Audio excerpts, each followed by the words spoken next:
Öncelikle merhaba arkadaşlar. Bugün ben size Canon F serisi hesap makinesiyle faktörel işlemleri nasıl yapılır onu göstereceğim. YouTube'da izlediğim videolarda Casio hesap makinesiyle faktörel işlemler yapılmış. Ben bugün size Canon F serisiyle faktörel işlemleri nasıl yapılır onu göstereceğim. Bildiğiniz üzere faktörel işlemler elektrik devre analizinde ve işaretleri ve sistemlerde kullanılıyor genellikle.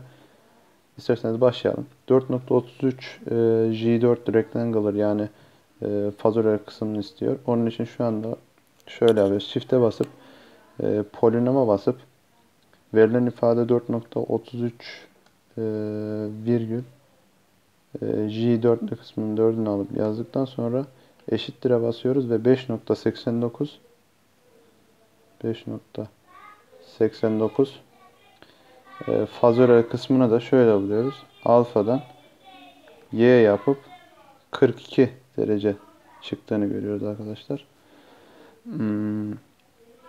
İsterseniz bize 8.8 fazöler eksi 90'ı bulalım. Onu da şöyle yapıyoruz. Shift Rectangular 8 virgül eksi 90 yapıp parantezi kapatıp eşittir yapıyoruz. 0 sizin yukarıdaki 4.33'lü olan kısmı J'den önceki gelen kısım.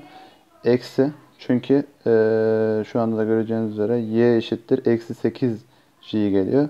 Ve ifademizi polinom olarak bulduk. Burada da rectangular olarak bulduk. İşlemlerimiz bu kadar. Teşekkür ederim.